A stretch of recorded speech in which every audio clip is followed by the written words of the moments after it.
Assalamualaikum warahmatullahi wabarakatuh. Di sini saya akan menyampaikan hasil diskusi kelompok kami mengenai materi anggaran utang dan modal. Sebelumnya, saya akan memperkenalkan anggota dari kelompok 9. Yang pertama, Wisnu Iqbal Juniara Baihaqi, NIM 12401193099.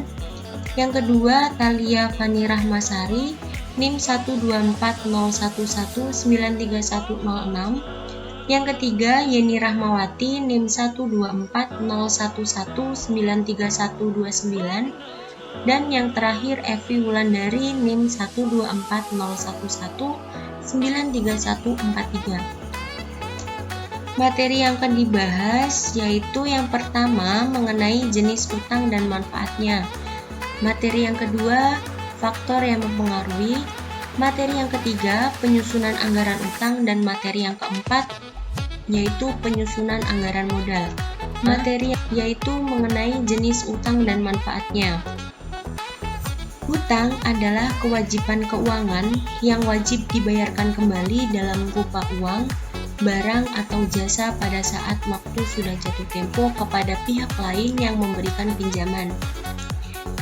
Hutang terdiri dari dua jenis, antara lain hutang jangka pendek dan hutang jangka panjang.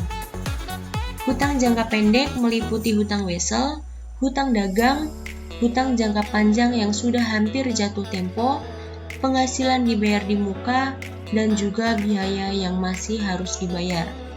Sedangkan hutang jangka panjang meliputi hutang obligasi, saham, hipotek, hutang dari lembaga keuangan lain, saham preferen, dan modal ventura. Selanjutnya, manfaat atau keuntungan yang diperoleh. Yang pertama, yaitu tingkat suku bunga pada utang jangka panjang, baik hipotek maupun obligasi cenderung lebih rendah dibandingkan dengan jenis utang lainnya. Yang kedua, mengurangi beban pajak, karena bunga utang atau pinjaman merupakan biaya yang dibebankan kepada perusahaan. Materi yang kedua yaitu faktor yang mempengaruhi. Faktor yang mempengaruhi penyusunan anggaran utang. Yang pertama yaitu ekspansi. Dalam upaya perusahaan melakukan ekspansi adalah memperluas kegiatan perusahaan, memperluas kegiatan produksi, memperluas kegiatan pemasaran dengan tujuan memperoleh laba yang sebesar-besarnya. Yang kedua, struktur modal.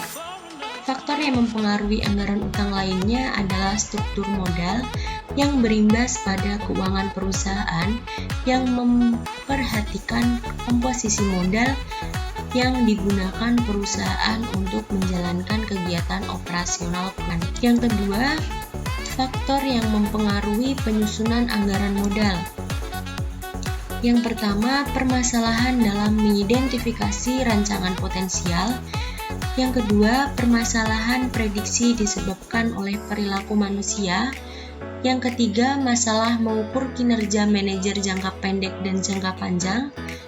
Yang keempat, permasalahan yang disebabkan oleh identifikasi diri dengan rancangan.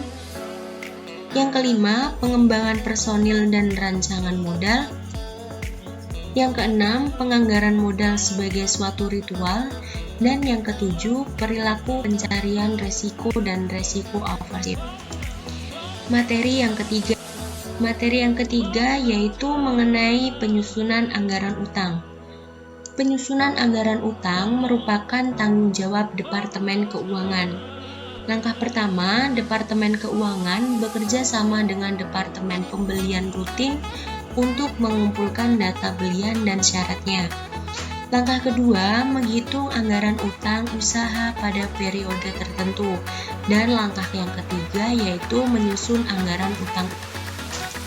Untuk menyusun anggaran utang jangka panjang, untuk keperluan investasi, Departemen Keuangan bekerja sama dengan Departemen Produksi untuk mengumpulkan data alat produksi yang akan dibeli sebagai langkah pertama. Langkah kedua, mengumpulkan data jangka waktu kredit dan bunga serta pembayarannya. Dan langkah yang ketiga yaitu menghitung dan menentukan besarnya anggaran utang.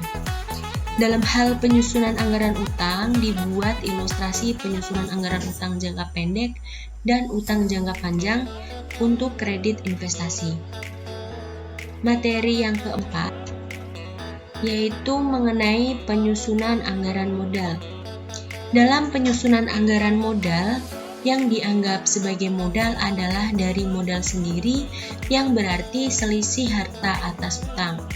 Pada penyusunan anggaran modal adalah berupa anggaran perubahan modal yang setiap badan usaha berbeda.